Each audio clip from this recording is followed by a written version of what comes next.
What's up and welcome back. I'm John Stark from MikeTheMovieGuy.com. I'm a blind film critic. This movie has audio description, and it's one of the worst movies I've seen in 2024. Oh yeah, strap in, because this is The Painter. I guess we've run out of titles for movies, so we're now down to The Painter. Which is one of the most bizarrely awful films I've seen this year. A truly terrible movie, um, in every single way. I actually thought John Voight was gonna like quit the movie midway through. I'm surprised he made it through this. His paycheck must have been amazing. This movie's atrocious. This is rivaling Tarot. This is like down there in the dregs of 2024. I was sitting there looking at my bottom three for 2024, and I think I might let this go above Tarot and Stream of Consciousness. I think this might be the third worst movie. I think I hate Tarot and Stream of Consciousness are the only two films that I'm willing to put below this. That's how much I hated. This movie is so dumb. This movie is unnecessarily dumb. This movie has so many choices that are made throughout the whole film that you just go, what in the holy fuck? And in some ways, it actually becomes kind of entertaining to keep watching the ridiculousness, but I wanted to shout at characters. I wanted to find the writer of the movie and be like, you're not making any sense! What are you doing? I wanted to do all of that at the same time because this is one of the most profoundly stupid movies I've seen in such a long time, with scenes that are meant to be taken seriously that you can't help but fucking laugh through. Like there's a pregnant woman that gets shot in the belly, and I laughed because it's so fucking stupid. It's so stupid. So our main character, who's played by, I don't know, Charlie fucking something, I don't know. This guy's never gonna have a career. People are gonna see The Painter and they're just gonna be like, dude, you never can do anything more than this. I'm sorry. Uh, Whoever this was, God, I know John Voight just keeps getting hired by people who are like, well, uh, yeah, we respect your political views, so we're gonna keep putting you in these movies. I mean, that dude's he's gonna end up being like Sound of Freedom 3. You know, I mean, it's just whatever. Um, but he's a great actor, and even he's bad in this.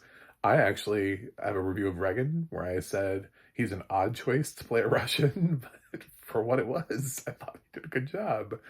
Um, I don't usually have a problem with John Voight's acting. Here, I don't even know what he's doing. I don't even think he knows what he's doing, but he, because he plays,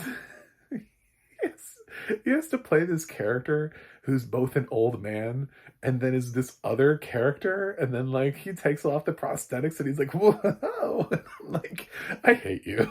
I hate this movie. Um, it's like, it feels like the guys who wrote like epic movie and disaster movie wrote like an action movie afterwards. But it so totally takes itself seriously. You know what I'm saying? Like I half expected halfway through the movie for for it to like be like, nah, we're just joshing you. Here's the cast of Jersey Shore with guns. Just something like just out of the, like, this is not a real movie. No, no, this movie's real all the way through. This movie, um, what is it about? Oh my God. Um, so there's, at the top of the film, there are these two agents, and they're married, dating, together. I don't know. Nobody cares.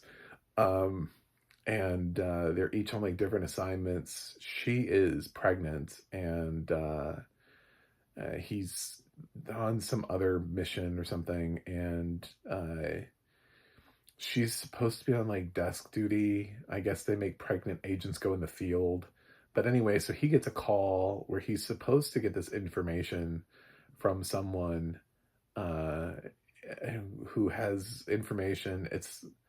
Uh, it's saved onto like a smartwatch or something, and if if that dude's pulse dies out, then the file deletes itself. I don't know. It sounds cool, but that's the least cool. That the most cool thing that happens in the movie.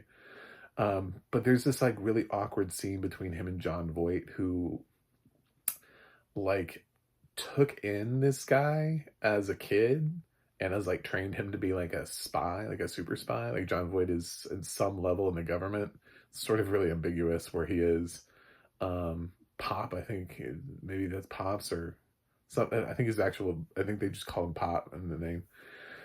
Uh, and he has like really clunky dialogue where he like fully explains stuff where he's like, I knew way back in the time when you were a young boy and I took you in and made you a part of my family. It was such a tragedy after your parents died in a terrorist attack.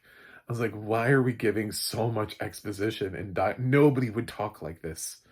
Nobody would give, it's like, you know, like when you know, if you know somebody, if you raise somebody, there's no reason to continuously bring up terrorist attack.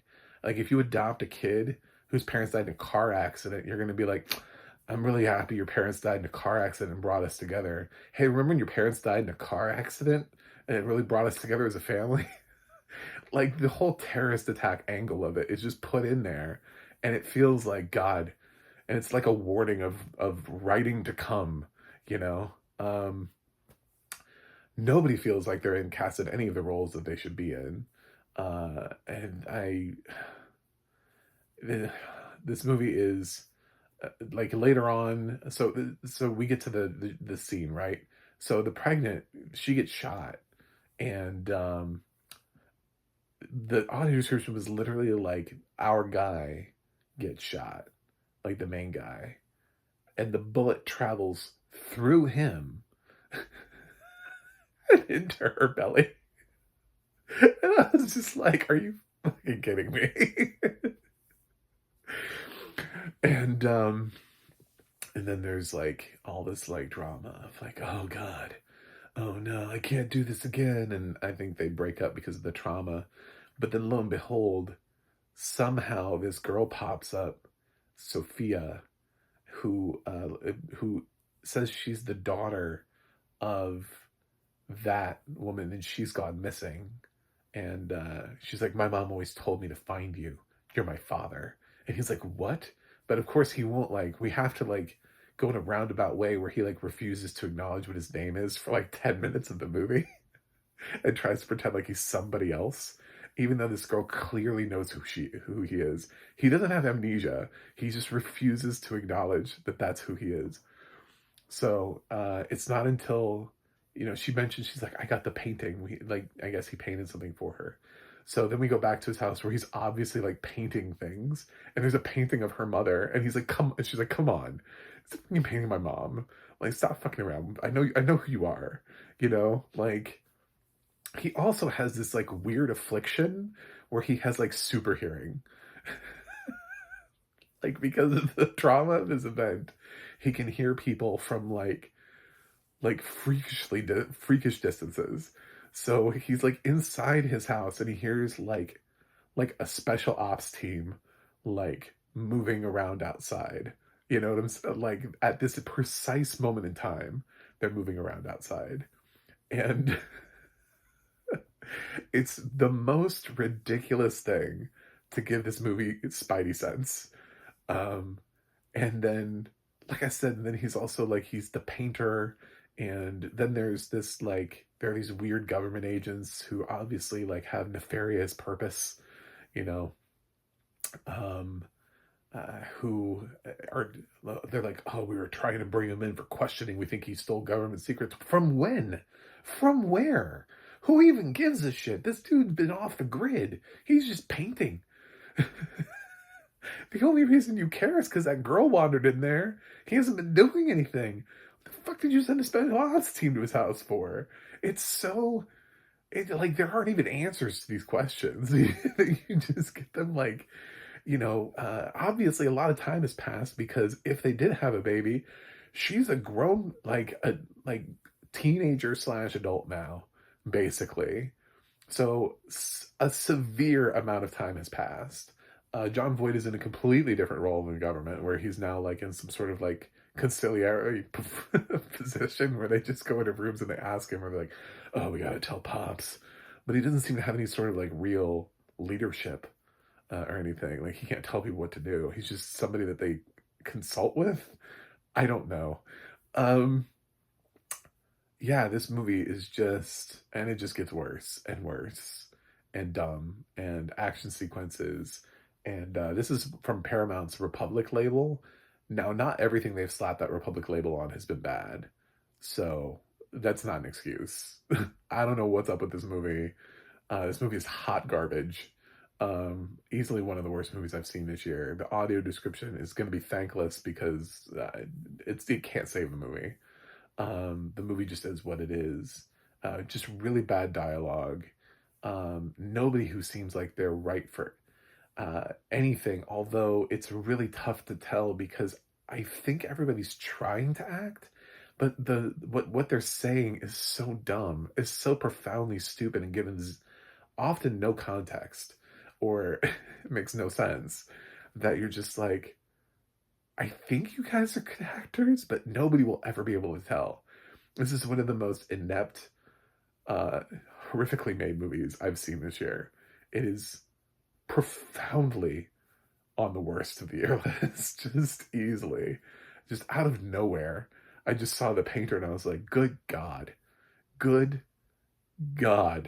this movie. Um, so don't, just don't watch this. Uh, I can't think of a legit reason to give this movie a plus, and that's the problem. Because I don't like to give the grade of an F. I've only given it once this year to Tarot. I should have given it to Stream of Consciousness. I don't even remember what the positive was I found in Stream of Consciousness to warrant a D minus. Um, but I'm thinking about The Painter, and I'm like, what is the positive? Like that they came up with a cool thing about a biometric. Like I can't use that to give it a D minus. It's not. That's like a quick little concept that takes 10 seconds of a movie. It does not a movie make. I think this movie is irredeemable on all fronts. Um, while I don't think any of the performances are necessarily inherently awful, I would have said the same thing about like most of the actors in Tarot. They're not good, but they're also not. I've seen worse acting this year in better movies, so it's really hard to differentiate when you have such shitty direction and a script and everything that kind of drags a movie down. So that even John Voight, who, again, I did not mind him in Reagan. Um, I think he's probably been in other things this year. Reagan was the most recent thing I could think of that he was in. Um, but when I look at a movie and I see somebody who is as acclaimed as John Voight, and I actually think you pulled a shitty performance out of John Voight, like I didn't even think he was good in this. That's a problem. I'm gonna give The Painter an F. Like this is one of those rare occurrences where I'm just like, I don't think there is actually anything good about this. And for the sake of John Voight's career, even though I disagree with him politically, I would say avoid this movie because I don't even think he's good in this. And that man's he's a legend. You know what I'm saying? But like occasionally he picks up a shitty movie, and we have to live with that. We have to live with his choices, like Superbabies. So I know he will work for food, but yeah, he's because of that he will work for food nature.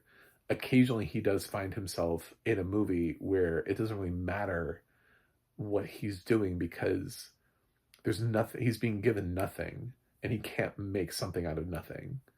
So just like the Superbabies movie, which is one of the worst movies I've ever seen, not just in any year, ever. That's in my bottom 10 of all time. Like one of the worst movies I've literally ever seen. He he's stuck giving this cartoonishly bad performance, which even with Reagan, which I didn't think was the best thing I've seen this year. You know, I didn't praise like lump praise on the movie. It was an odd choice to cast him as a Russian, but he had something to work with. And he had at least a director that was fairly competent and gave him room. Here, there's nothing. So, based on the fact that you just took John Voight and just shat all over him, in addition to whoever else is in this movie, yeah, I have to fail this movie. I, I can't come up with a single good thing to say about this movie. Um, Not a damn thing, and that breaks my heart. I thought I was going to make it out of this year with only one F. I do not like giving Fs because there are people who work in like a craft and in you know, all these different things, doing all these I don't know, some visual effects and score and sound design, and I don't think anything here worked. The score isn't memorable. It just sounds like it's some generic score from any action movie that you could just transplant. It's not creative or inventive enough. There wasn't like a killer soundtrack where they used a whole bunch of like really hit songs to like make you, I don't know, feel things, feel that nostalgic beat. There isn't like one performance where you're like, wow, that one person was really good. It's people who feel like they're not even cast. The teen actor feels too old to be her character. The girls who play, well, the main female agent that plays the bad, she doesn't feel like she's an FBI agent at all, or CIA or NSA or whatever she works for. Nobody ever feels right for the movie, and the lead is just so dull. He is so dull, and he's so poorly written. And action scenes are so inept that I hate doing this. I mean, it's fun to talk about bad movies, but it's when I finally get down to it, and I'm like, what's the grade? And I can't come up with an actual reason to give it anything above an F, like points. You got to get points on the board. And this is basically like a basketball team went out and they scored 0, and the other team just scored like all of the points. It's a weird game to watch, but that's what I just saw. So thanks for watching. Thanks for subscribing. I'll see you guys on the other side.